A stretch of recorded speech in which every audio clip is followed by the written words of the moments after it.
চাওক জনসাধাৰণৰ মাজত আজিৰ তাৰিখত সংকট আৰু মানুহৰ মনবোৰ ভাল নহয়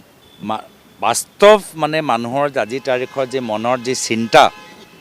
আৰ্থিক সংকট লৈ যে চিন্তা তাৰ ওপৰতহে আজি প্ৰধানমন্ত্ৰী মোদী ডাঙৰীয়া স্পষ্টীকৰণ দিব লাগিছিল যে আপোনালোকে চিন্তা নকৰিব আমি ভাৰতৰ আমাৰ কাৰেন্সি আমি ৰক্ষা কৰিম ইয়াৰ পৰা যিমানবোৰ যে পইচা গুচি গৈছে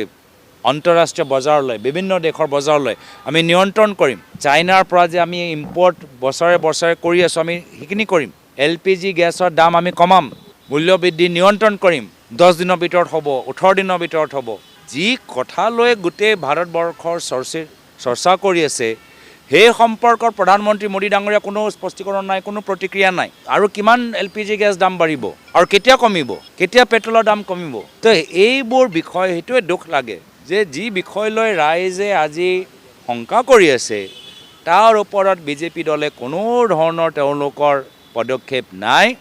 মাত্ৰ মানুহৰ মাজত কেনেদৰে বিভ্ৰান্তি সৃষ্টি কৰিব পাৰে বিষয়টো ডাইভাৰ্ট কৰিব পাৰে মিডিয়াক ডিষ্ট্ৰেক্ট কৰিব পাৰে সেয়া হ'ল তেওঁলোকৰ অনুকূল আজিও বিৰোধী লোকতন্ত্ৰ শেষ কৰিবলৈ চেষ্টা কৰি আছে এতিয়া ৰাজ্যসভাত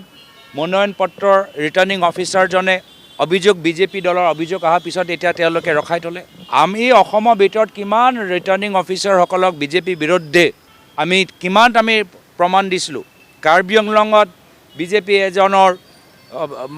ব্যক্তিজনৰ বিধায়কজনৰ ক্ৰিমিনেল কেছ আছে নাই দেখুওৱা ঢেকীয়াজুলিত বিজেপি কেণ্ডিডেটে নিজৰ প্ৰপাৰ্টি দেখুওৱা নাই তেতিয়াতো ৰিটাৰ্নিং অফিচাৰে কোনো সিদ্ধান্ত নলয়